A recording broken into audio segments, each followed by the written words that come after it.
Welcome to Brain Vision. In this question, we have to find the acceleration of this object with respect to the x-axis. So how can we do that? We begin by decomposing both forces. Let me call this one F1 and this other one F2 into its components. So F1 and F2, in principle, both have two components, and we can deal with it as follows. Let me deal with the general case. So in the general case, we have two axes, the y-axis and the x-axis, and we have a vector that points somewhere in between these two axes, say here. So let me call this vector v. So this is the vector v, and the vector v makes an angle that I will call theta with the x-axis. Then how can we calculate the components of the vector v? So we can do it as follows. The x component of the vector v is equals to the size of that vector v times the cosine of theta. And the y component is equals to v times the sine of theta. And that's how we deal with the situation. But what is vx and what is vy? Vx is the x component of the vector v. So imagine that the sun is shining right here.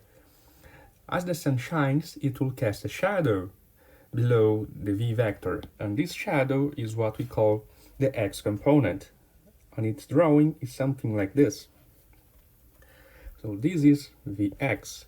And this is the same idea is also true for the y component, but now the sun shines here, so it casts a shadow right here. Then this is the y component of that vector. So this is vy. Also note that vy is opposite to the angle theta, so we use the sine to calculate it. And vx is adjacent to the angle theta, so we use the cosine to calculate it. Okay, so now let me go back to the question and solve everything. So for the force F1, how can we do this decomposition? Let me highlight these equations.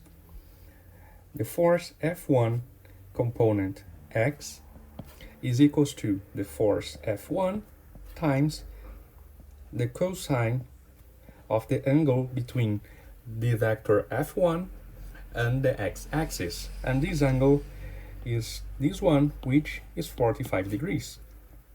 So this is equals to 60 times the cosine of 45 degrees, which then equals to 60 square root of 2 divided by 2, then 30 square root of 2. F1y, the y component, is equals to F1 times the sine of theta, which is equals to 60 times the sine of 45 degrees, which is equals to 60 times square root of 2 divided by 2 again, because the sine of 45 is equals to the cosine of 45. And this is equals to 30 square root of 2.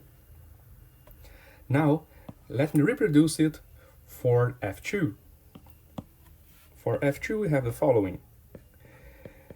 The x component of F2 is equals to F2 times the cosine of the angle between F2 and the x-axis. But note that F2 is already over the x-axis, therefore the angle that it makes with the x-axis is equals to 0. So we have a cosine of 0 degrees here. And the cosine of 0 is equals to 1. Then the x component of F2 is equals to 40 newtons. Now, for the y component, we have the following. It is equals to F2 times the sine of 0 degrees. The sine of 0 degrees is equals to 0, so there is nothing on the y-axis. And that's it. Now let me summarize these results, and then we can go back to the question. Okay, now what can we do? So now we use Newton's second law to calculate the acceleration. So Newton's second law says that the resulting force, let me call it Fr, is equals to the mass times the acceleration. Note that both the force and the acceleration are vectors. So this equation is actually encoding two equations. one for the x-axis and another one for the y-axis. For the x-axis, we have the following.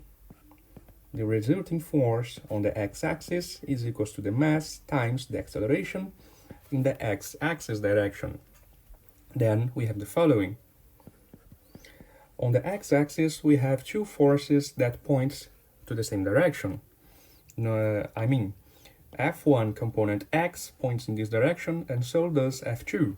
So both point in the same direction, on the direction of the x-axis.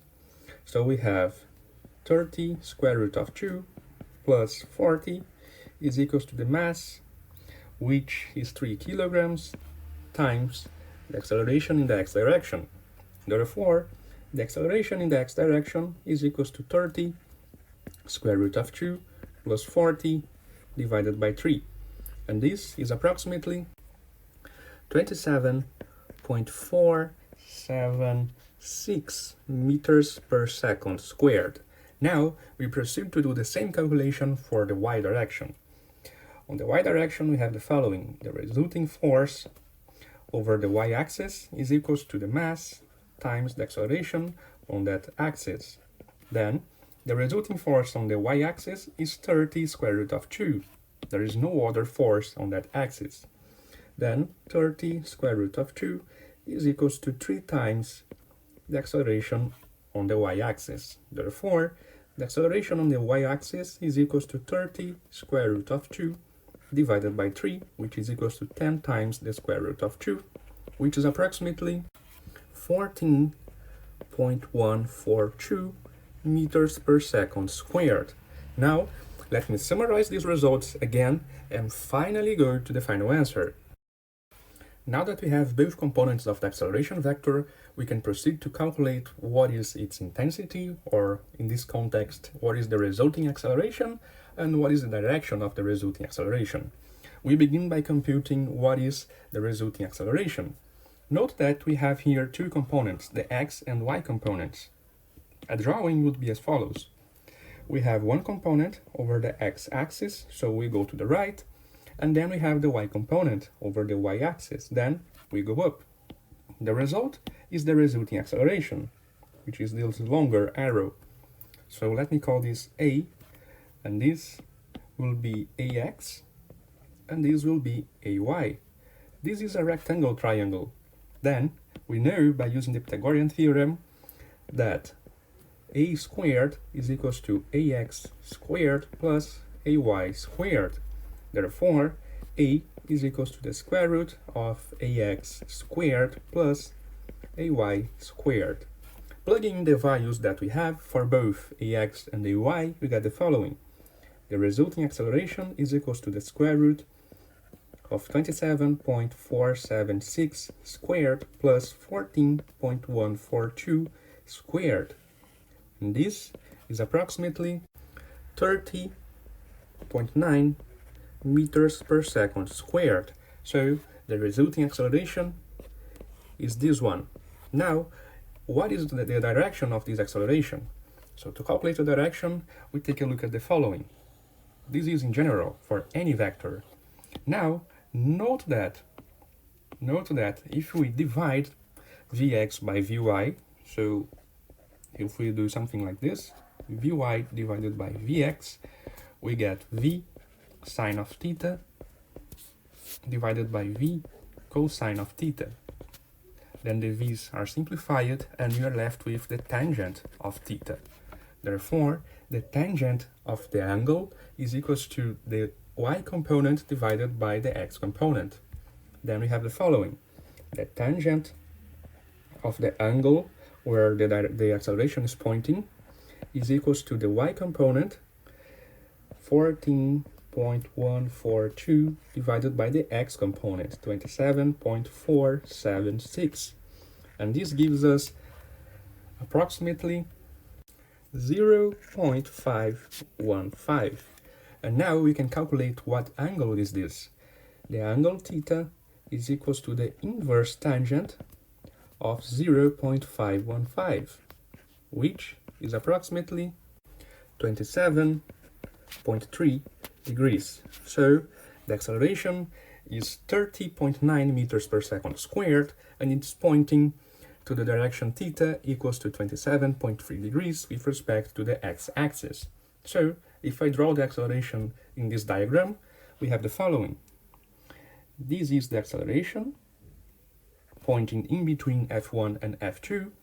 It has 30.9 meters per second squared, and it makes an angle with the x-axis of 27.3 degrees.